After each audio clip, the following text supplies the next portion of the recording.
Jud mga kaigsunan, ang atong paningkamutan, mawagtang lang jud ang tanan nga.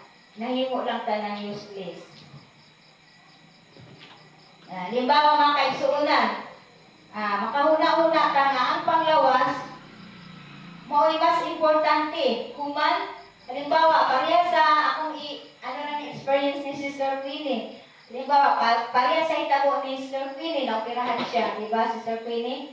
So, ang tanan, mahinumduman na nimo, ang imong ipang-ipon nga, sa lapit, kaptangan, mahimo jud nga, wala jud ang tanan, useless lang. Kung ang atong niagi na kag usa ka operasyon, naoperahan na ka, tapos munang maka-realize na makaigsunan na wala jud day ang tanan kung maabot na kanato ang problema sa atong panglawas.